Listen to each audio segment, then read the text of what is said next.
Corona کا خوف تو کم نہیں ہوا تھا مگر لاک ڈاؤن ضرور کم ہو گیا تھا۔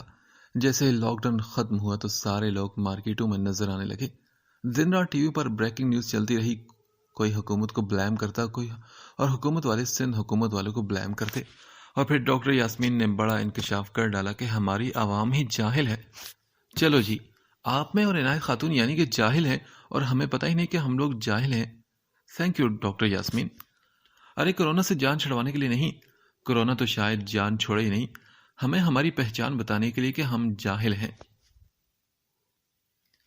جنید کو ایک ہفتہ ہو گیا تھا، اس کے گھر میں زیادہ کوئی رول نہیں تھا اور نہ ہی ہماری کوئی خاص بات چیت تھی، مگر پھر بھی اس کے جانے کے بعد جیسے میں گنگناتی پھرتی تھی، تیرے بغیر جہاں میں کوئی کمی سی تھی، بھٹک رہی تھی جوانی اندھیری راہوں میں، سکون دل کو ملا آ کے تیری باہوں میں ایک کھوئی ہوئی موج ہوں، تو ساحل ہے، جہاں بھی جاؤں یہ لگتا ہے تیری محفل ہے، تو اس طرح سے میری زندگی میں شامل ہے۔ اس لیے کہتے نا کہ کسی چیز کی اہمیت جاننی ہو تو اس کو اپنی نظروں سے غائب کر دو۔ جنید بھی غائب ہو کر اپنی اہمیت کو جتا گیا تھا، اور اب مجھے ہول اٹھ رہے تھے کہ علی گوہر صاحب گاؤں میں کہیں جنید کی شادی ہی نہ کروا دے۔ نہیں، ایسا نہیں ہو سکتا، اگر ہوگا تو تیرا کیا ہوگا کالیا، میرا مطلب افی۔ میں اپنی عادت کے مطابق پھر سے خود سے باتیں کر رہی تھی۔ روٹین کی طرح صبح صبح عنایت خاتون بچوں کو اچھی طرح سے مالش کر کے، رلا کے ان کا حشر برا کر کے، پھر نیم گرم پانی میں نہلا کر اچھی طرح تیار کر کے، انہیں تیل سرما لگا کر انہیں جھولے پر سلا دیتی۔ آپی اور میں بس بچوں کو افسوس سے دیکھتے رہ جاتے۔ جب دونوں بچے سو جاتے تو وہ پورے گھر کا کام نپٹاتی، پوچا جھاڑو صفائی ستھرائی کرتی رہتی، اور آپی تیار ہو کر گڑیا بنی جھولے پر بچوں کو جھولتی رہتی، اور ہاتھ میں ٹھوڑی رکھے رشک سے آپی کو میں دیکھتی رہتی۔ عنایت خاتون سارا کام کرتی اور آپی بیٹھی جھولا جھولتی رہتی۔ اس دن بھی میں ایسے ہی آپی کو دیکھ رہی تھی کہ جب آپی کے فون پر امی کی کال آئی۔ افی، تم بچوں کا بہت دھیان رکھنا۔ آپی آرام سے جھولے سے اٹھی، چپل پہن کر کمرے کی طرف چلی گئی۔ انہیں کیا ہو گیا؟ میں نے کندھے اچکائے اور پھر وہ کتنی دیر اندر رہی، باہر آئی تو فون مجھے پکڑا دیا۔ ہاں افی، تم سناؤ کیسی ہو؟ مزہ آ رہا ہے؟ ماحول کیسا ہے؟ عنایت خاتون کیسی لگی؟ ان کا رویہ کیسا ہے تمہارے ساتھ، نادیہ کے ساتھ؟ ادھر ادھر کی ہلکی پھلکی باتوں کے بعد امی نے پوچھا تو میں نے عنایت خاتون کو کچن میں کام کرتے دیکھ کر بیلکنی کی طرف چلی آئی اور بڑی ہی رازداری سے بولی، ارے امی، کیا تو ٹھاٹ باٹ ہے دی آپی کے، نہ کھانا پکانے کا جھنجٹ، نہ صفائی ستھرائی، نہ کپڑا لٹھا دھونا، سارا کام عنایت خاتون خود کرتی ہیں۔ اوہ واو، اور ان کا بیہیویئر کیسا ہے؟ ہیں، روڈ سا ہے مگر اچھا ہے، زیادہ تنگ نہیں کرتی، سارا کام کرتی ہیں مگر جتاتی نہیں، اپنے کام سے کام رکھتی ہیں، زیادہ بولتی چالتی نہیں، اوورال ایک اچھی ساس ہے۔ میں نے انہیں ڈیٹیل میں ساری بات بتائی۔ اچھا، تو اس کا مطلب اچھی ہے نا؟ امی کا لہجہ کافی معنی خیزی لیے ہوئے تھا۔ تو کیوں نہ عنایت خاتون کو تمہاری ساس بھی بنا دی جائے؟ ان کے اگلے سوال پر ایک دم میں بولی، ہاں یہ صحیح رہے گا، عنایت خاتون آنٹی سے اچھی ساس شاید ہی کہیں ہو۔ میں بھی اپنی روانی میں بولتی چلی گئی تو پھر ایک دم چونک کر بولی کہ کیا مطلب امی؟ ہاں، آپ نے جیسے شاہ رخ خان کی کرن کو تو سنا ہوگا، مگر میرا کیا مطلب ابھی سن رہے نا؟ ہاں بھائی، میں صحیح کہہ رہی ہوں، عنایت خاتون نے باقاعدہ رشتہ مانگا ہے تمہارے لیے جنید کا۔ امی کے بتانے پر میں ایک دم اچھلی پڑی تھی۔ کیا؟ کب؟ ایک دم میں چیخ کر بولی۔ احساس ہوتے ہی میں نے اپنی آواز کم کی تو وہ امی نے کہا، ابھی کچھ دن پہلے ہی عنایت خاتون کا فون آیا تھا اور علی گوہر بھائی آئے تھے گھر جنید کے ساتھ۔ امی نے مجھے بتایا تو میں نے کہا، مگر مجھے تو کسی نے نہیں بتایا۔ اچھا چھوڑو یہ سب، تمہیں پسند ہے وہ کیا امی؟ ارے بھائی جنید اور کون؟ امی کے سوال پر میں نے جانے کیوں خاموش رہی۔ افی، تم میری بات سن رہی ہو نا؟ امی کی فون سے مجھے آواز آئی مگر میں پھر بھی خاموش رہی۔ مجھے سمجھ میں نہیں آیا کہ میں کیا کروں۔ پہلا ایکسپیرینس تھا نا، سمجھ میں نہیں آ رہا تھا کہ میں کیا کروں۔ یا میں 60-70 کی ہیروئنوں کی طرح پلو منہ میں دبا کر لچک کر شرمانے کی ایکٹنگ کرتی، یا 90s کی ہیروئنوں کی طرح صرف مسکرا کر اپنی رضامندی دے دینی چاہیے مجھے۔ اب فون پر تو میری مسکراہٹ بھی نہیں دکھنی تھی امی کو۔ یا پھر 20s کی ہیروئنوں کی طرح بے شرم ہو کر کھل کر بولتی، قبول ہے قبول ہے قبول ہے۔ چلو اگر تمہیں رشتہ پسند نہیں تو انکار کر دیتے ہیں۔ امی نے جب مجھے چپ دیکھ کر کہا تو میں ایک دم چیخ پڑی، نہیں۔ جوش میں چیخ کچھ زیادہ ہی نکل گئی، تبھی میں گڑبڑا کر بولی، نہیں، میرا مطلب جیسے آپ کی مرضی امی۔ میں ایک دم شرمائی اور گھبرائی تھی۔ توبہ ہے، ان ہیروئنوں کے چکر میں نا اتنا اچھا رشتہ نکل جانا تھا میرے ہاتھ سے۔ آپ لوگ ویسے کبھی نہیں کرنا ایسا۔ اور پھر رشتہ کیا پکا ہونا تھا، جہاں کہاں سے فونیں آنا شروع ہوگی۔ 21 جون کو شادی قرار پائی تھی، لیکن گھر کا ماحول بالکل خاموش سا تھا۔ بس 2 ہفتے رہ گئے تھے۔ اچھا تھا کہ مارکیٹس کھل گئی تھی اور عنایت خاتون آنٹی خود مجھے لے کر گئی تھی ڈریس دلوانے کے لیے۔ ہائے اللہ، اتنے خوبصورت ڈریس تھے کہ کیا بتاؤں۔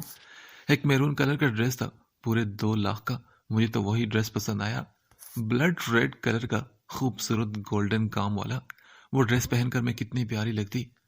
ہائے، میں نے تو خوابوں میں پہن کر دیکھ بھی لیا، لیکن برا ہو کورونا کا اور شادیوں پر پابندی کا کہ عنایت خاتون آنٹی نے یہ کہہ کر ڈریس ریجیکٹ کر دیا کہ اتنا بھاری ڈریس ہے، ایسے ہی 2-3 لوگوں میں یہ ڈریس پہن کر بیٹھوں گی تو کیا لگوں گی۔ یہ ڈریس تو جب بارات ہو، بڑا سا ہال ہو، لوگ ہوں تو اچھے بھی لگتے ہیں۔ اب تو میں کرسی پر اتنا بھاری سوٹ پہنے بیٹھوں گی تو کہاں تم اچھی لگو گی۔ ہو بھی اتنی چھوٹی سی، اتنے بھاری ڈریس میں تو تم چھپ کر رہ جاؤ گی، اور اوپر سے گرمی، اور پھر کورونا الگ، ماسک بھی پہننا پڑے گا۔ آنٹی مسلسل بول رہی تھی اور میں آنکھیں پھاڑی بس انہیں دیکھ رہی تھی۔ پہلی پہلی شادی ہو رہی ہے اور اس منحوس کورونا کو بھی ابھی ہی آنا تھا۔ میں دل ہی دل میں سوچ رہی تھی، نہیں، پہلے تو کورونا ہوا تھا، میری شادی ہی کورونا آنے کے بعد ہو رہی ہے۔ میری سوچیں اور بڑھ رہی تھی اور عنایت خاتون خود بھی بول رہی تھی، ایسا کرو، یہ ہلکے کام والے جتنے سوٹ خریدنے ہیں خرید لو۔ نہیں، مجھے بس یہی سوٹ پسند ہے۔ آنٹی لینے دینا، ایک بار تو ہونی ہے نا میری شادی۔ میں ان کے بازو سے لپٹ کر بولی، بس پیروں میں گرنے کی دیر تھی۔ ہائے اللہ، لڑکی تم پاگل ہو گئی کیا؟ انہوں نے ایک جھٹکے سے مجھے دور کیا۔ یہ دیکھو کتنے ہلکے اور خوبصورت کام والے جوڑے ہیں۔ انہوں نے ایک سوٹ کی طرف اشارہ کر کے وہ سوٹ اٹھا لیا، لائٹ لیمن کلر کا سوٹ میرے اوپر رکھ کر بولی، دیکھو تو کتنا خوبصورت ڈیزائن ہے سوٹ کا، اور کلر بھی دیکھو کتنا سوٹ کر ہے تم پر۔ ساری زندگی میں نے لائٹ کلر کا سوٹ نہیں پہنا، اب شادی پر پہنوں گی؟ میں نے فوراً منہ بسورتے ہوئے کہا، باجی بچی کو پسند ہے تو لینے دینا، یہ پیس ماسٹر پیس ہے، پورے پاکستان میں نہیں ملے گا۔ دکاندار بیچارے کو میرے پر رحم آیا، تبھی بیچ میں بولا، مگر اس کا بولنا ہی ان آنٹی کو غصہ دلا گیا تھا۔ تم سے کسی نے مشورہ نہیں مانگا؟ عنایت خاتون نے دکاندار کو جھڑکا۔ اور ہاں، اگر ماسٹر پیس ہے تو اپنی بیوی کو پہنانا۔ آنٹی کی بات پر دکاندار اپنا اتنا سمو لے کر رہ گیا میری طرح۔ پھر آنٹی کے کہنے پر میں نے 2 ہلکے ہلکے سے سوٹ لیے، مگر کمبخت دکان والے نے اپنی جھڑکی کا بدلہ خوب لیا، 1 روپیہ کم نہ کیا سوٹوں کے پیسوں میں۔ اس شاپ سے نکلنے کے بعد ہم گیگا مال گئے تھے، پھر سارے برانڈ کا 1-1 سوٹ انہوں نے لے کر دیا، پھر چپلیں، میک اپ کا سامان اور بھی بہت کچھ۔ بالکل کنجوسی کا مظاہرہ نہیں کیا۔ ہائے، کتنی اچھی ہے نا عنایت خاتون آنٹی، اللہ کرے آپ کو بھی ان جیسی ہی ساس ملے۔ 1 ہفتہ رہ گیا تھا شادی کی تیاریوں میں۔ تیاریاں پوری تھی، چاچا اور پھوپھو بھی شادی میں شرکت کے لیے آنا چاہ رہے تھے، مگر عنایت خاتون آنٹی نے صاف منع کر دیا تھا کہ اسلام آباد میں بہت ہی کڑک سختی ہے، 3-4 لوگوں سے زیادہ کہیں لوگ جمع ہو تو پولیس پکڑ کر لے جاتی ہے۔ ان کے کہنے پر ہی وہ چچا اور پھوپھو ڈر گئے اور آنے کا پلان چھوڑ دیا۔ اس دن میں یوں ہی ہنی سنگھ کا گانا گنگنا رہی تھی، آنٹی پولیس بلا لے گی لیکن شادی یوں ہی چلے گی۔ یہ گانا تو بہانہ تھا، اصل میں خود کو بہلا رہی تھی۔ کل جنید آ رہا تھا، علی گوہر صاحب بھی اور امی بابا بھی۔ میں جنید کا سامنا کیسے کروں گی، یہ سوچ سوچ کر میری جان نکل جا رہی تھی۔ پورا دن بڑی پریشانی میں گزرا اور دوسرے دن وہ گھڑی آخر آ ہی گئی۔ دروازے پر گاڑی رکی اور امی بابا علی گوہر کے ساتھ جنید اندر ہی آیا چاہتا تھا، جس کا مجھے انتظار تھا، جس کے لیے دل تھا بے قرار۔ وہ گھڑی آ گئی آج۔ ہیں یہ کیا؟ میں خوابوں ہی خوابوں میں محبت فلم میں گھس گئی تھی، جس میں انیل کپور ہیروئن کو دیکھنے جاتا ہے اور ماری گھبراہٹ کے ہیروئن عجیب و غریب باتیں کرنے لگ جاتی ہے، اور چائے کا ٹرے ماری گھبراہٹ کے کپ کبا رہا تھا۔ ہیروئن بس یہی کہے جا رہی تھی، چائے پی لیجیے ٹھنڈی ہو جائے گی، چائے پی لیجیے ٹھنڈی ہو جائے گی، چائے پی لیجیے ٹھنڈی ہو جائے گی۔ ہائے، میں تو تھک گئی بھائی صاحب۔ میں نے سوچا تھا کہ ایسا کوئی سین ہوگا، انیل کپور کی طرح جنید مجھے شوق، محبت اور نہ جانے کیسے کیسے انداز سے دیکھ رہا ہوگا، مگر یہ کیا؟ میں امی بابا سے ملنے کے بعد جیسے ہی اس کی طرف مڑی تو وہ بنا مجھے دیکھے جھولے پر بیٹھ کر سنیکر اتارنے میں مصروف تھا۔ عنایت خاتون آنٹی نے امی بابا کی بہت خدمت کی، ان کو کھانا وانا کھلا کے ہم تینوں کو سکون سے سونے کا کہہ کر چلی گئی۔ میں امی بابا کے ساتھ بیٹھی باتیں کر رہی تھی کہ میرا دھیان جنید کی طرف ہی تھا۔ وہ کھانا کھانے کے بعد کمرے میں جا کر ایسا بند ہو گیا تھا کہ پھر نکلا ہی نہیں۔ ایک چیز جو مجھے پریشان کری تھی، میرے سامنے سنی دیول سوال لیے چلا آیا تھا، کیا وہ اس شادی سے خوش ہے؟ کیا وہ شادی کسی کے دباؤ میں تو نہیں کرا؟ کیا وہ ناظرین کو پسند تو نہیں کرتا؟ ایسے سوکھے سڑے رویے سے تو ایسا ہی لگتا ہے کہ وہ ناظرین میں شاید انٹرسٹڈ ہے۔ میں نے اپنی انگلی چبائی اور شاید نہیں، یقیناً اگر ایسا تو میں یہ شادی نہیں کروں گی۔ شاید مجھ سے دوستی کرو گی فلم کی کرینہ کپور بننا پڑے گا، جس میں رانی مکھرجی، نازنین اور رتک روشن یعنی جنید کو ملوانا پڑے گا، یا شاید مجھے سلمان خان بننا پڑے۔ کچھ ہوتا ہے مووی کا، جس نے شاہ رخ خان یعنی جنید کو کاجل یعنی نازنین سے ملوایا تھا۔ میں سوچتی ہوں بڑبڑائی، مگر یہ سب کرنے سے پہلے مجھے جنید سے بات کرنی پڑے گی تاکہ اس کے دل کا حال تو پتہ چلے۔ یہی سوچ کر میں رات کے اس پہر کمرے سے باہر نکلی، بغیر آہٹ پیدا کیے میں لاؤنج میں نکلی۔ عنایت خاتون بغیر آواز پیدا کیے سو رہی تھی۔ آج تک پتہ نہیں چلا کہ وہ سو رہی ہیں کہ جاگ رہی ہیں، کیونکہ ٹانگ پر ٹانگ چڑھا کر سوتی تھی اور مجال ہے کہ ان کی ٹانگ ادھر ادھر ہلے، تبھی ان کے سونے جاگنے کا کچھ پتہ نہیں چلتا تھا۔ میں آہستہ آہستہ جنید کے کمرے کی طرف بڑھی، ڈر بھی لگ رہا تھا کہ کہیں کوئی دیکھ نہ لے۔ ہائے اللہ، عزت رکھنا، میں بس ابھی پوچھ کر آتی ہوں۔ میں نے چٹکی بجا کر چھت کی طرف دیکھا اور دروازے کا نوب کھولا تو ٹھنڈ نے میرا استقبال کیا۔ اتنی ٹھنڈ! جنید نے ایسی فل کولنگ پر رکھا ہوا تھا۔ شادی کے بعد جنید سے میرا پہلا جھگڑا اسی بات پر ہوگا، اگر ہو گئی تو۔ میں نے دل ہی دل میں سوچا اور اندھیرے میں ہاتھ ٹٹولتی بیڈ کی طرف آئی۔ بیڈ سے ہلکے ہلکے خراٹے سنائی دے رہے تھے۔ ارے یہ خراٹے بھی مارتا ہے؟ لو بھائی، دوسرا جھگڑا تیار ہے میرا، میں نے دل ہی دل میں سوچا اور جنید کی طرف بڑھی۔ جنید! میں نے آہستہ سے جنید کو آواز دی، لیکن اس نے کوئی رسپانس نہ دیا۔ اس کے خراٹے ابھی بھی جاری تھے۔ جنید! اب کہ میں نے تھوڑا تیز آواز میں پکارا تو بیڈ کی دوسری طرف سے ایک سایہ اوپر اٹھا اور میری چیخ نکل گئی۔ کیا کر رہی ہو؟ ابو اٹھ جائیں گے۔ وہ سایہ سا تیزی سے میری طرف آیا اور میرے اوپر منہ پر ہاتھ رکھ کر بولا تو میری جان میں جان آئی، وہ جنید ہی تھا۔ کیا مطلب علی گوہر صاحب یہاں سو رہے ہیں کیا؟ ہاں وہ یہی ہے نا۔ کیا مطلب وہ دوست کے گھر نہیں گئے کیا؟ ہم دونوں بڑی خاموشی سے باتیں کر رہے تھے۔ نہیں گئے؟ اور تم مجھے بتاؤ کہ تم یہاں کیا کر رہی ہو؟ وہ میں میری زبان پرانے فون کی طرح، ڈسک سے نکلتی آواز کی طرح ایک میں سے آگے بڑھ ہی نہیں رہی تھی۔ کون ہے؟ تبھی علی گوہر صاحب کی کھانسنے کی آواز اور ساتھ ہی پوچھنے کی آواز آئی اور میں فوراً باہر کی طرف بھاگی تھی۔ بھاگ ڈفی، آج تو تیری عزت کا سوال ہے۔ میرے پاس بسنتی تو تھے نہیں، تبھی سر پر پیر رکھ کر میں وہاں سے بھاگ اٹھی۔ لو جی، بس اب اسی کی کمی رہ گئی تھی۔ آپ سوچ رہے ہوں گے نا کہ کس کی؟ جی ہاں، 21 جون کی۔ ارے میری شادی کی ڈیٹ ہے، لیکن قیامت کا دن بھی ہے۔ سوشل میڈیا پر خبریں عام تھی، اب میں کیا بولوں۔ عنایت خاتون کو بھی یہی دن ملا تھا ہماری شادی کرنے کے لیے، اور قیامت کو بھی آنے کے لیے یہی دن ملا تھا۔ صبح سے میں گھبرائی پھر رہی تھی۔ پہلے تو جنید کے معاملے کی وجہ سے سمجھ میں نہیں آ رہا تھا کہ میں شادی کروں نہ کروں، پھر دوسری یہ قیامت کا خوف، اور اوپر سے عنایت خاتون نے ابو کو کچھ بھی دینے سے صاف منع کر دیا تھا۔ تبھی میرے ذہن میں سارے ڈراموں کے سین آگے جس میں جہیز نہ لے جانے پر ہیروئنوں کو کیسے مارا جاتا ہے، انہیں باتیں سہنی پڑتی ہیں اور ٹارچر بھی برداشت کرنا پڑتا ہے۔ اوپر سے عمیرہ احمد کا ایک ناول بھی ہے نا، جس میں ہیروئن کو پیٹرول چھڑک کر جلا دیا جاتا ہے، اور میری تو ساری زندگی ان ناولز کو پڑھتے پڑھتے گزری ہے نا۔ تبھی میں نے کہا، نہیں بابا، مجھے جہیز چاہیے۔ ہاں تو بولو نا میری جان، کیا چاہیے تمہیں؟ بابا نے بہت محبت سے کہا۔ تو میں نے کہا، وہ سب کچھ جو ہر ماں باپ اپنی بیٹی کو دیتے ہیں۔ اچھا، مثلاً کیا کیا؟ بابا یہی نا، فریج، ٹی وی، اے سی، فرنیچر، برتن، ڈنر سیٹ، چادریں، رضائیاں، لوٹے چھوٹے، سارا سامان میں انگلیوں پر گنوا رہی تھی کہ تبھی عنایت خاتون آنٹی نے مجھے بیچ میں ٹوکا۔ ارے بریک لگاؤ لڑکی، یہ اتنا سارا سامان کیا میں اپنے سر پر رکھوں گی؟ سب کچھ تو ہے اس گھر میں، پھر کیا ضرورت ہے ان سب چیزوں کی؟ جی امی بالکل ٹھیک کہہ رہی ہیں، اسید بھائی بھی بیچ میں کود پڑے تھے۔ لیکن بابا، میں کچھ بولنے لگی مگر عنایت خاتون نے مجھے فوراً ڈانٹ دیا. لیکن کچھ نہیں، بس کہہ دیا نا کہ کچھ نہیں چاہیے تو بس بات ختم. پر بابا کوئی ایک چیز تو دے دے مجھے. میں نے منہ پھلا کر کہا تو بابا نرمی سے بولے، اچھا بتاؤ کیا چاہیے تمہیں بیٹا؟ وہ ایک پجارو ہی لے دے. میں نے سر جھکا کر ڈرتے ڈرتے بولا تو آنکھیں بند کر دی. کسی نے کچھ بھی نہ کہا تو میں نے آنکھیں کھولی اور ادھر ادھر دیکھا. بابا، امی، عنایت خاتون آنٹی، اسید بھائی، آپی، علی گوہر صاحب اور جنید بھی مجھے گھور رہے تھے. کیا میں نے کچھ غلط کہہ دیا؟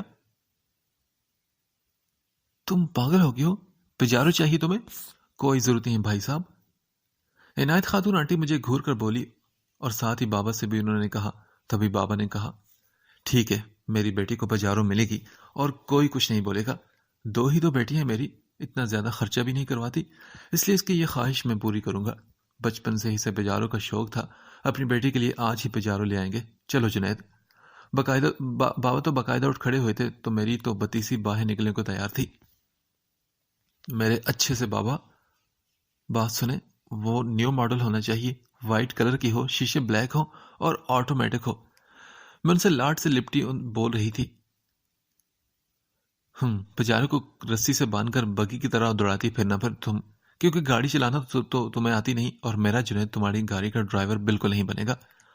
ان سب کے جانے کے بعد عنایت خاتون نے مجھ پر طنز کے تیر چلانے شروع کر دیے تھے. بڑی آئی، پجارو چاہیے سے. عنایت خاتون آنٹی میری نقل اتارتی بڑبڑاتی چلی گئی اور میں ان کی لمبی چوٹی دیکھتی رہ گئی اور سوچنے لگی، ویسے رسی کی کیا ضرورت ہے؟ آپ کے بالوں کی اتنی لمبی چوٹی بھی تو ہے نا. اس رات میں نے مہندی لگائی تھی جس کی وجہ سے صبح ہاتھوں میں مہندی کا رنگ کافی نکھرا نکھرا سا آیا تھا. پارلر والی مجھے تیار کر کے جا چکی تھی اور میں اپنے آپ کو تیار شدہ دیکھ رہی تھی. پیروں تک پیچ کلر کا بڑا سا امبریلا سوٹ تھا جس کے اوپر اپر کی طرح بڑا سا دوسرا فراک پہنا تھا جس میں نازک گولڈن کا کام تھا. میرے لیے جیولری عنایت آپی اور اسید بھائی پسند کر کے لائے تھے.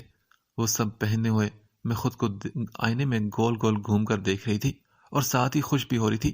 کبھی گھیر کو اوپر کر کے اپنے پیروں میں نازک پیچ کلر کی سینڈل دیکھتی تو کبھی گھیر گرا کر پیچھے سے اپنے بالوں سے لے کر فراک کے دامن کو دیکھتی.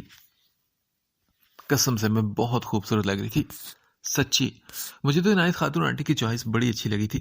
واقعی یہ کلر میرے اوپر کافی سوٹ کرا تھا. میں نے خود کو دیکھ کر سوچا، پتہ نہیں جنید کیسا لگ رہا ہوگا. تبھی میں نے شیشے میں اپنے پیچھے کسی کو صحرا پہنے دیکھا. میں گھبرا کر جلدی سے مڑی. اس عکس نے اپنے سامنے سے پھولوں کی لڑیاں ہٹائی تو میں نے اس کا چہرہ دیکھا. وہ جنید تھا. سفید شیروانی پر اس نے صحرا لگا رکھا تھا.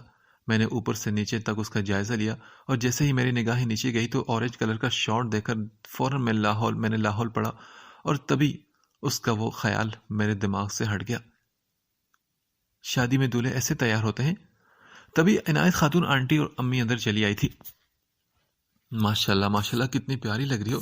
عنایت خاتون آنٹی مجھے دیکھ کر بولی اور قریب چلی آئی اور پھر مجھے گلے لگایا. پھر ہاتھوں سے میرے گال کو بھی چھوئے. کتنی پیاری لگ رہی ہو میرے جنید کی دلہن. آپ کی پسند کے کپڑے پہنے نا تبھی اچھی لگ رہی ہوں. میں نے فوراً دل ہی دل میں سوچا تھا. چلو اٹھو پھر، نکاح خواہ آ رہا ہے تو باہر لاؤنج میں چلتے ہیں. وہ مجھے سہارا دے کر باہر لے آئی تھی. ویسے مجھے سہارے کی ضرورت تو تھی نہیں. چلو کوئی بات نہیں. باہر کا لاؤنج کا منظر دیکھ کر میں حیران ہوئی. یہ تیاریاں کب ہوئی؟ لاؤنج کی دیواروں پر پھول اور بکے سے سجاوٹ کی گئی تھی. سامنے والی ٹیبل پر بھی گلاب کے پھول اور موم بتی کی ڈیکوریشن کی گئی تھی. جھولے کو بھی پھولوں سے سجایا گیا تھا. پھر عنایت خاتون آنٹی کی چارپائی پر بھی سرخ سیج سجائی گئی تھی. یہ سندھی رواج تھا کہ دلہن کو سرخ سیج پر ہی بٹھایا جاتا تھا. مجھے بھی لا کر اس سیج پر بٹھا دیا گیا. جب سے آئی ہوں تب سے ہمت کری تھی اس چارپائی پر بیٹھنے کی اور آج آنٹی نے خود ہی مجھے بٹھا دیا. ڈائننگ ٹیبل پر بھی کسی 5 اسٹار ہوٹل کی طرح خاص مہمانوں کے لیے ریزرو کی ہوئی ٹیبل جیسی سجاوٹ کی گئی تھی. ڈنر سیٹ کیا ہوا تھا اور کینڈل لائٹس بھی چل رہی تھی. کیا ہمارا کینڈل لائٹ ڈنر ہوگا؟ پہلی شادی ہے جس میں مہمان کینڈل لائٹ ڈنر کریں گے. پر مہمان ہے کدھر؟ میں پھر سے سوچ کر ادھر ادھر دیکھنے لگی. ہر طرف ٹوکری میں پڑے گلاب دیکھ کر مجھے سرخ گلابوں کے موسم ناول یاد آ رہا تھا. یہ سارے گلاب لے آنا ناول. عاشر ملک بھی اپنے زینہ کے لیے اتنے گلاب نہیں لائے گا جتنے عنایت خاتون آنٹی اس گھر کے لیے لے آئی تھی. اور یہ سجاوٹ یقیناً اس وقت کی گئی تھی جب میں تیار ہو رہی تھی. Inayat Khatoon aunty, you are so sweet. سارا گھر سرخ پھولوں کی خوشبو سے مہک رہا تھا اور دوسرا سپرے بھی کیا گیا تھا. اتنا خوبصورت ماحول، ہر طرف سے نفاست ٹپکتی تھی. آج تو عنایت خاتون بھی بڑی تیار تھی. بریزے کا سب سے مہنگا سوٹ انہوں نے پہن رکھا تھا. وہ سونے کا سیٹ پہنے، سرخ لپسٹک لگائے بہت خوش نظر آ رہی تھی. اور آج تو آپی بھی کافی تیار شیار نظر آ رہی تھی. اسید بھائی علی گوہر صاحب اور بابا کے ساتھ نکاح ہاں آیا تھا اور ان کے سامنے میرا نکاح ہوا. اسید بھائی نے دستخط لیے اور نکاح خاں کو لے کر چلے گئے. پھر امی نے میرے ماتھے کو چوم کر مجھے مبارکباد دی. عنایت خاتون نے بھی مجھے پیشانی پر کس کیا اور مبارکباد دی. امی اور عنایت خاتون میرے پاس بیٹھی باتیں کر رہی تھی. ہم تو کل جا رہے ہیں مگر عنایت تمہیں جلدی چکر لگانا ہے. ارے نہیں بھائی، جب تک کورونا ختم نہیں ہوتا ہم لوگ تو نہیں آئیں گے. کیا مطلب؟ اگر ساری زندگی ختم نہیں ہوا تو نہیں آؤ گی کیا؟ ایسے مت کہو، اللہ نہ کرے. ہماری تو دونوں بیٹی کو تم نے رونق بنا لیا عنایت. پہلے انادیہ بھی 2 سال سے ہمارے پاس نہیں آئی، اب عافیہ بھی کو بھی تم بیاہ کر لے گی. ہم تو خالی ہاتھ رہ گئے نا. میں جو اب تک بور ہو کر ادھر ادھر دیکھ رہی تھی، امی کی آخری بات سن کر میرا دل نہ جانے کیوں بھر آیا. یہ تو میں نے سوچا ہی نہیں کہ اب تو امی بابا اکیلے ہو جائیں گے. میں امی سے لگ کر رو پڑی. امی آپ لوگ بھی ادھر گھر لے لینا، بابا تو اب ویسے بھی ریٹائر ہو رہے ہیں. صحیح کہہ رہی ہو ڈفی، ادھر ہی آ جائیں، وہاں ویسے بھی اکیلے ہیں آپ لوگ. عنایت خاتون بولی. تبھی امی نے کہا، بس عنایت، سب سمیٹنا آسان بھی تو نہیں نا. امی ابھی بول رہی تھی کہ دھڑام سے دروازہ کھلا. میں ہڑبڑا کر اٹھ کھڑی ہوئی. او ہو، تم تو بیٹھو، دلہن ہو تم. دروازے سے اندر اسید بھائی، بابا، علی گوہر انکل اور جنید چلے آئے تھے. سفید شلوار قمیض پر اجرک اور خان جوتے پہنے جنید بہت ہینڈسم دکھ رہا تھا. اسید بھائی نے آ کر عنایت خاتون آنٹی کو گلے لگا کر مبارکباد دی اور پھر جنید بھی عنایت خاتون آنٹی کے گلے لگ کر کتنی دیر کھڑا رہا. عنایت خاتون آنٹی روتی اسے پیشانی پر چوم رہی تھی. پھر جنید نے بھی اپنے ماں کے ماتھے پر چوما تھا. ہائے میرا جنید، کتنا چھوٹا تھا جب اپنی پھوپھو کے پاس چلا گیا تھا اور اب کتنا بڑا ہو گیا جو دلہن لے آیا. میں نے آج سے پہلے کبھی عنایت خاتون آنٹی اور جنید کو اس طرح جذباتی ہوتے نہیں دیکھا تھا. عنایت خاتون اکثر بس اسید بھائی ہی کیا کرتی تھی، مگر آج وہ جنید کے لیے دل سے خوش تھی اور میں یہ جذباتی سین دیکھ کر رو رہی تھی. پہلے امی کی باتیں اور پھر یہ، تو بتائیں میں کیا نہ رہوں. اس کے بعد پھر ایک اچھے ماحول میں ڈنر کیا گیا. ڈنر کے بعد جنید اپنے کمرے میں چلے گیا. امی بابا باہر واک کرنے چلے گئے اور میں دلہن بنی کرسی پر بیٹھی تھی کہ تبھی عنایت خاتون میرے پاس چلی آئی. سنو ڈفی، مجھے تمہارے کپڑوں سے بڑی الجھن ہو رہی ہے. تم ایسا کرو، جا کر نہاؤ اور کوئی سادہ سا سوٹ پہن لو. ہیں پر آنٹی، میں تو دلہن نا، مجھے تیار رہنے دینا. ارے بس نہ، ہوگی شادی. تمہیں دلہن بنا دیکھ لیا سب نے، اب جاؤ اور مجھے نظر نہ آؤ. وہ کہہ کر برتن دھونے لگی اور میں بوم بناتی اپنے کمرے میں آ گئی. میرا سامان یہیں پڑا تھا جو کل جنید کے کمرے میں شفٹ ہونا تھا. اسی میں سے ایک بڑا مہنگا سا سوٹ میں نے نکال کر رکھا. جب عنایت خاتون کمرے میں چلی آئی، ڈفی یہ اتنا مہنگا سوٹ کیوں نکالا؟ اسے اندر رکھو اور کوئی سادہ سا پرانا سوٹ پہنو. ویسے بھی کون سا تمہیں مری جانا ہے جو اتنا اچھا سوٹ پہن رہی ہو؟ بس سونا ہے تو تم نے تو چلو شاباش. وہ میرا سوٹ واپس الماری میں رکھے دوسرا سادہ سا سوٹ نکال کر میرے ہاتھ میں تھما کر چلی گئی. پہلی رات ہے، اب میں جنید کے پاس اس سوٹ میں جاؤں گی کیا؟ عنایت خاتون آنٹی کے جاتے ہی میں خود سے بولی. اف، اللہ ایسی ساس کسی دشمن کو بھی نہ دے. میں پیر پٹکتی کپڑے اٹھا کر واش روم میں گھس گئی تھی. ارے تم اب تک یہاں وہاں بھٹک رہی ہو؟ جنید تو کب کا کمرے میں چلا گیا ہے. میں جو ابھی سکون سے نہا دھو کر برش کر کے کمرے سے نکلی تو عنایت خاتون آنٹی مجھے دیکھتے ہی چیخ پڑی تھی. میں جو ارادہ کر کے نکلی تھی کہ گرما گرم چائے پی کر تھکن اتاروں گی، مگر یہ کیا؟ عنایت خاتون آنٹی نے آرڈر ہی دے دیا کہ کمرے میں جاؤ. اب ایسے تھوڑی نہ ہوتا ہے کہ دلہن پہلے کمرے میں گھونگھٹ ڈالے بیٹھی ہوتی ہے اور دولہا کمرے میں آتا ہے، اور یہاں دیکھو الٹا ہی رواج ہے. دولہا پہلے ہی کمرے میں چلا گیا اور دلہن اب جا رہی ہے. اب آپ لوگ ہی بتائیں، کیا یہ زیادتی نہیں میرے ساتھ؟ شاید کورونا میں شادیاں ایسی ہی ہوتی ہیں. میں نے کہا، عنایت خاتون آنٹی مجھے تو چائے پینی ہے. اس وقت چائے؟ کوئی ضرورت نہیں، جاؤ اندر اور سو جاؤ. ویسے بھی چائے پیو گے تو نیند نہیں آئے گی. ہاں تو آنٹی، نیند ویسے کرنی بھی کس کو ہے؟ میں نے سر کھجاتے ہوئے کہا. افو، اب جاؤ بھی، مجھے بھی سونا ہے. مجھے لاؤنج میں کھڑا دیکھ کر وہ بولی تو میں ہمت کر کے کمرے کی طرف بڑھی. اچھا سنو ڈفی، ابھی میں دروازہ کھولنے والی تھی کہ تب عنایت خاتون کی آواز پر میں مڑی. شاید ان کو مجھ پر ترس آ گیا تھا، تبھی چائے کا بولنے کے لیے مجھے روک رہی ہوں گی نا. وہ میں بتانا بھول گئی کہ جنید کو زیادہ بولنے کی عادت نہیں اور نہ ہی زیادہ سننے کی، تو اس کا زیادہ دماغ مت کھانا اور تنگ بھی مت کرنا، بس چپ کر کے سو جانا، ویسے بھی تم اتنا زیادہ بولتی ہو۔ یہ کہہ کر وہ چلی گئی اور میں نے دیکھتی رہے گی۔ یہ عزت ہے نئی نویلی دلہن کی؟ یہ عزت ہے؟ میں پیر پٹکتی کمرے میں داخل ہوئی اور دھڑام سے بند کر کے اسی دروازے پر سر مارنے لگی، لیکن آہستہ، کیونکہ زور سے مارنے پر میرا سر بھی زخمی ہو سکتا تھا نا۔ عافیہ، کیا ہو تمہیں؟ جنید کی آواز پر میں ایک دم اچھل پڑی۔ اف، یہ ابھی تک جاگ رہے کیا؟ میں خود سے ہی بات کرنے لگی۔ پھر میں پلٹی تو Junaid black shirt per of white short پہنے میرے سامنے کھڑا تھا، اور میرا پھر سے سر پٹکنے کو دل چاہ رہا تھا، کیونکہ نہ تو میں دلہن لگ رہی تھی اور نہ ہی وہ دلہا۔ لو بتاؤ بھلا، یہ بھی کوئی شادی ہے؟ نہ وہ میرا گھونگھٹ اٹھائے گا، نہ منہ دکھائی میں نازک سی انگوٹھی دے گا، نہ پیار سے وہ انگوٹھی پہنائے گا۔ ایک منٹ، مجھے منہ دکھائی بھی تو نہیں ملی نا؟ میں ایک دم بے ہوش ہوتے ہوتے بچی۔ کہاں تھی تم عافیہ؟ کب سے میں انتظار کر رہا ہوں تمہارا۔ جنید نے عام سے انداز میں کہا تو میں نے چونک کر اسے دیکھا۔ میں تو عنایت خاتون آنٹی کے ساتھ تھی نا، میں نے جھجکتے اسے بتایا۔ اچھا، امی کے ساتھ؟ پر میں ابھی باہر آیا تو امی اکیلی تھی اس وقت۔ اب یہ بھی کوئی بات ہوئی؟ پہلی رات کی دلہن سے بات کرنے والی، آخر عنایت خاتون آنٹی کا بیٹا ہی ہے نا، ڈھکن کہیں کا۔ اس کی بات پر میں دل ہی دل میں سوچنے لگی۔ کمرے کی سجاوٹ بھی لاؤنج سے کم نہ تھی، ہر جگہ گلاب کے پھول اور موم بتیاں لگائی گئی تھی، پلنگ کو بھی پھولوں سے سجا دے کر میں گھبرائی۔ چلو بیٹھو یہاں پر، جنید نے میرا ہاتھ تھامتے ہوئے کہا تو میرا ہاتھ کپ کپ آیا۔ اب ہوا تھا اصلی فلم محبت کا سین۔ ہاتھ میں کپ کا ٹرے تو تھا نہیں، جنید کا ہاتھ تھا اور میرے ہاتھ کی وجہ سے اس کا ہاتھ بھی کپ کپا رہا تھا۔ میرے پاؤں من بھاری ہو گئے تھے، ایسا لگ رہا تھا جیسے زمین نے میرے پاؤں جکڑ لیے ہوں۔ ارے آؤ نا! مجھے ایک انچ بھی نہ ہلتے دیکھ کر جنید نے مجھے زور سے کھینچا اور میں گرتے گرتے بچی۔ مجھے بیڈ پر بٹھا کر اس نے اپنی جیب ٹٹولی۔ اف، اب کیا گم ہو گیا اس کا؟ میں پھر سے سوچنے لگی کہ تبھی اس کے ہاتھ میں ایک مخملی سی ڈبی دیکھ کر میں چونک اٹھی۔ اپس، یقیناً اس میں کوئی انگوٹھی ہوگی نا؟ تبھی میں بے اختیار بول پڑی۔ ڈائمنڈ کی ہے نا؟ عنایت خاتون صحیح بولتی ہے، میں بولتی بہت زیادہ ہوں۔ نہیں، گولڈ کی ہے، وہ آہستہ سے بول کر مجھے انگوٹھی پہنانے لگا۔ ناولوں میں تو ہیروز تو ہیروئن کو ہیرو کی انگوٹھی دیتے ہیں نا، چاہے کتنا بھی غریب ہو۔ میں نے پھر سے منہ میں بڑبڑایا، تبھی انگوٹھی کو دیکھ کر میں چونکی۔ ارے یہ تو اسی سیٹ کی انگوٹھی ہے نا جو میں نے شادی پر پہنا تھا، منہ دکھائی میں بھی یہی انگوٹھی تھی۔ میں بھی کہوں کہ اس سیٹ کی انگوٹھی ہونی چاہیے تھی، کنجوس کہیں کا۔ علی گوہر صاحب کی آدھی جائیداد کا وارث ہے، پھر بھی اتنا کنجوس۔ لگتا ہے تمہیں پسند نہیں آئی ہے نا؟ مجھے ایسے ہی خود سے باتیں کرتے دیکھ کر وہ بولا تو میں نے کہا، نہیں ایسی بات نہیں، اصل میں انگوٹھی تھوڑی تنگ ہے نا، تھوڑی موٹی ہوتی تو اچھا تھا، پر خیر ہے۔ مجھے پرسکون دیکھ کر وہ اٹھا اور لائٹ بند کرنے لگا تو میں ایک دم گھبرا اٹھی۔ لائٹ بند کرتے ہی بالکنی میں لگی روشنی جگمگائی تو میں نے حیرت سے اس طرف دیکھا۔ ارے واہ!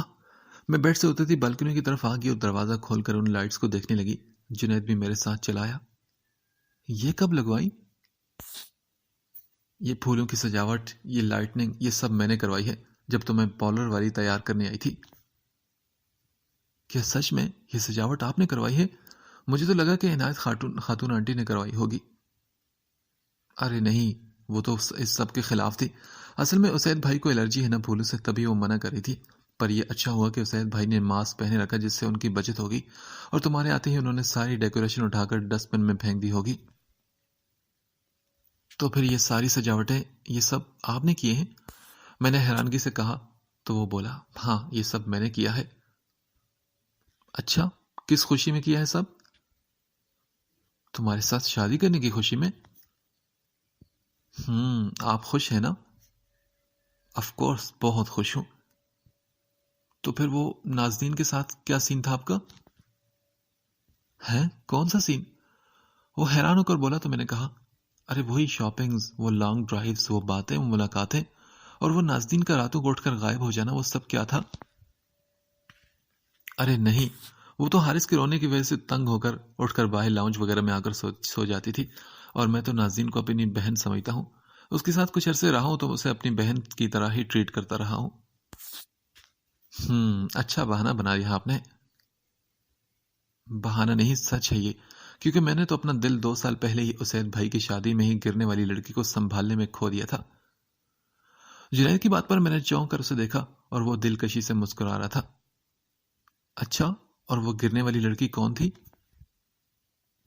ارے ڈفر، وہ تم تھی۔ جنید نے اپنا سر پیٹتے ہوئے کہا، اچھا تو آپ مجھ سے محبت کرتے ہیں؟ ہاں کرتا ہوں۔ تو پھر وہ بولے نا جو ناولز میں بولا جاتا ہے۔ میری بات پر وہ کچھ دیر مجھے دیکھتا رہا اور پھر بولا، بس ابھی موڈ نہیں، کل بولوں گا۔ جنید یہ کہہ کر اندر چلا گیا اور میں بھی اندر آئی۔ ایسے نہیں، بولے نا، بول کر جائیں۔ وہ رکا اور مڑا۔ محبت کا تو پتہ نہیں، مگر جب تم امی کے ساتھ بیٹھ کر باتیں کرتی، ان کے ساتھ بیٹھ کر ٹی وی دیکھتی تو مجھے تم بہت پیاری لگتی تھی۔ ہیں کیا؟ بس صرف اس کے لیے؟ ہاں تو امی کے ساتھ بیٹھ کر ٹی وی دیکھنا بھی تو پہاڑ سر کرنے والا کام ہے نا، اور تم وہ سب کرتی تھی۔ وہ مسکرا کر بولا۔ تو میں نے کہا، نہیں جنید، پھر بھی بتاؤ نا، ابھی شادی میں بھی ایسا موڈ بنا کر رکھا تھا جیسے کسی نے زبردستی دولہا بنا کر بندوق کی نوک پر بٹھا کر تم سے نکاح کروایا ہے۔ میں نے اپنے دل سے اپنی مرضی سے تم سے شادی کی ہے، بس۔ وہ مڑتے ہی بیڈ پر لیٹتے ہوئے بولا، اور ہاں سنو، کیا ساری باتیں آج ہی کر لو گی کیا؟ کچھ کل کے لیے بھی بچا کر رکھو۔ اور امی بالکل صحیح کہتی ہیں کہ تم بہت بولتی ہو، اور ان کا پہلا اعتراض بھی یہی تھا کہ ڈفی بولتی بہت ہے۔ جنید کے کہنے پر میری آنکھیں پھٹی اور میں بیڈ پر بیٹھتے ہوئے بولی، ایسا کہا انہوں نے؟ پتہ ہے ابھی مجھے آتے ہوئے انہوں نے ایسا ہی کہا تھا کہ میں آپ کو زیادہ تنگ نہ کروں، کیونکہ میرے جنید کو زیادہ سننے کی عادت ہے، نہ زیادہ بولنے کی۔ یہ کہتے ہی میں خود سے بولی، جیسے میرا جنید نہیں ہمارا شادی ہو گیا۔ اچھا بس خاموش ہو جاؤ پلیز۔ جنید نے میرا سر اپنے کاندھے پر ٹکا دیا تھا۔ جی جناب، تو جیسے میں نے کہا کہ کسی کی اہمیت جانی ہو تو اس کو اپنی نظروں سے غائب کر دو، تو وہ تھی عنایت خاتون آنٹی۔ اللہ نہ کرے کہ وہ مری نہیں تھی، بلکہ علی گوہر صاحب کو پیاری ہو گئی تھی۔ علی گوہر صاحب ہماری شادی کے بعد عنایت خاتون کو آنٹی کو لے کر گاؤں چلے گئے تھے، کیونکہ انہوں نے اپنی لاڈلی کو طلاق دے دی تھی، کیونکہ ان کے عزائم جلد ہی علی گوہر صاحب پر کھل گئے تھے کہ وہ صرف جائیداد کی لالچی تھی۔ میری شادی کے بعد عنایت خاتون آنٹی جب تک یہاں تھی، انہوں نے خوب مجھے اپنی انگلیوں پر نچائے رکھا۔ جتنی وہ عنایت آپی کے لیے اچھی تھی، اتنی ہی میرے لیے الٹ تھی۔ مجھے اپنے پاس بٹھا کر سارے کام کرواتی، میں کھانے میں مدد کرتی، وہ برتن دھوتی تو میں کپڑے سے صاف کر کے رکھتی، وہ جھاڑو لگاتی تو میں ساتھ ساتھ پوچھے لگاتی، وہ کپڑے دھوتی تو میں ڈالتی جاتی۔ کبھی میں جنید کا بہانہ کر کے کمرے میں جانے کی بات کرتی تو وہ مجھے جانے سے صاف منع کر دیتی۔ میں نے تو کوئی آواز نہیں سنی جنید کی، کوئی ضرورت نہیں وہاں بیٹھنے کی، کوئی ضرورت نہیں، یہیں بیٹھو، یہ کہہ کر وہ مجھے جھڑک دیتی، اور میں جو ایسی حالت سوچ کر آپی کے لیے ڈرا کرتی تھی، وہی حالت میری ہو گئی تھی۔ میں دیر سے جب کمرے میں جاتی تو جنید سو رہا ہوتا، کتنی بھی ہمت کر کے اٹھاتی مگر وہ نہ اٹھتا۔ اللہ ایسی ساس کسی دشمن کو بھی نہ دے۔ میں خود سے باتیں کرتے سو جاتی، اور پھر ایک دن علی گوہر صاحب فرشتہ بن کر آئے اور عنایت خاتون کو ساتھ لے گئے، اور اب جب وہ نہیں ہے تو میں ان کی کمی کو بہت محسوس کری ہوں۔ واقعی بہت اچھی تھی، جاتے وقت مجھے ڈھیر ساری نصیحتیں کر کے گئی تھی کہ جنید کا خیال رکھوں، حارث، پارس، اسید سب کا خیال رکھوں۔ یہ گھر اب ہم دونوں بہنوں کا تھا، مگر اس گھر کی ساری ذمہ داری وہ مجھے دے کر گئی تھی۔ اس کا مطلب یہ تھا کہ وہ میری صلاحیتوں کو مانتی تھی۔ وہ جاتے جاتے یہ بھی بول کر گئی تھی، ڈفی تم بہت اچھی ہو، اگر کم بولا کرو تو۔ ان کے جانے کے بعد میں اور جنید زیادہ تر ساتھ رہنے لگے تھے۔ میں اور جنید صبح کی چائے بیلکونی میں کھڑے ہو کر پیتے، شام کو حارث اور پارس کو لے کر واک پر جاتے۔ عنایت آپی اور میں نے گھر کا کام بانٹ لیا تھا۔ کھانا ہم خود بناتے تھے، مگر ایک میڈ بھی رکھ لی تھی جو گھر کی صفائی اور کپڑے وغیرہ دھوتی تھی، مگر اس بات کا عنایت خاتون آنٹی کو بالکل نہیں پتا تھا۔ آپ لوگ بھی مت بتانا، ٹھیک ہے؟ آپ کو تو راز رکھنے آتے ہیں نا؟ شادی کے بعد میں نے جنید سے پوچھا کہ عنایت خاتون آنٹی مجھ سے شادی پر کیسے مانی، اور علی گوہر صاحب بھی ناظرین سے پیچھے کیسے ہٹے، تو جنید نے مجھے بتایا کہ اصل میں امی نہیں چاہتی تھی کہ ناظرین بھی اپنی بہن کی طرح میرے آسرے پر بیٹھی رہ جائے، جیسے اس کی بڑی بہن اسید بھائی کے آسرے پر بیٹھی رہے گی۔ امی کو تمہاری طرف لانے والے بھی اسید بھائی تھے۔ جب انہوں نے مجھ سے تمہارے حوالے سے پوچھا تو میں نے ہاں کہی تھی، تو ڈیڈی کو بھی میری بات ماننی پڑی، اور پھر شادی ہو گئی۔ ایک دو دن میں پجارو بھی آ گئی تھی، جس پر عنایت خاتون آنٹی کے ہوتے ہوئے میرے بیٹھنے تک ہمت نہیں ہوئی تھی، لیکن ان کے جانے کے بعد ہفتے میں ایک بار ہم اس میں ضرور چکر کھا کر آتے تھے۔ کورونا نے جہاں پوری دنیا میں کروڑوں لوگوں کو متاثر کیا، لاکھوں کی جانیں لی، ساری معیشت کو تباہ کیا، لاک ڈاؤن لگایا، کاروبار تباہ ہوئے، نوکریاں چلی گئی، ڈیلی ویجز والوں کو تباہ کیا، گویا ایک طرح سے پوری دنیا کی حالت کشمیر جیسی ہوگی۔ لیکن کورونا کا ایک فائدہ تو اچھا ہوا کہ لوگ اپنی فیملی کے قریب آ گئے، کم از کم یہاں تو ایسا ہی تھا۔ میں واک کرتے لوگوں کو دیکھتی وہ لوگ جن کے پاس شاید پہلے اپنی فیملی کو دیکھنے کا ٹائم نہیں ہوا کرتا تھا، اب اپنے بچوں کے لیے واک کرتے نظر آتے۔ پہلے بچے جو میڈ کے پاس رہتے تھے اب ماں باپ کے ساتھ تھے۔ کوئی بچوں کو گاڑیوں میں بٹھا کر چکر دیتا تھا تو کوئی اپنی بیٹی کو سائیکل چلانا سکھا رہا تھا۔ کوئی بچوں کو واک کراتا نظر آتا تو کوئی اپنی جان بناتا ورزش کرتا بھی نظر آتا۔ میاں بیوی واک کرتے اپنے خوشگوار لمحات یاد کرتے مسکراتے تو کوئی فون پر اپنے پیاروں سے باتیں بگاڑتا پھرتا۔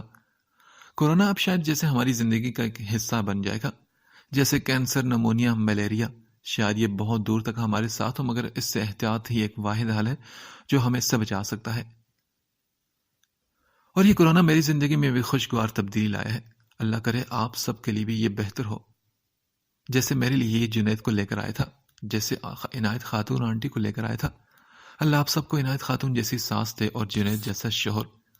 جنید، او اللہ، میں یہ باتیں کرتے کرتے کہاں سے کہاں نکل جاتی ہوں۔ کب سے بیچارہ میرا انتظار کر ہوگا اور میں آپ لوگوں سے باتوں میں لگی۔ چلو ٹھیک ہے، میں چلتی ہوں۔ جنید ایسے سڑا ہو بھی نہیں جیسا میں اسے سمجھتی تھی۔ اچھا خاصا رومانٹک ہے اور مجھ سے پیار بھی بہت کرتا ہے۔ چلیں اب آپ اپنا سب خیال رکھیے گا۔ خدا حافظ۔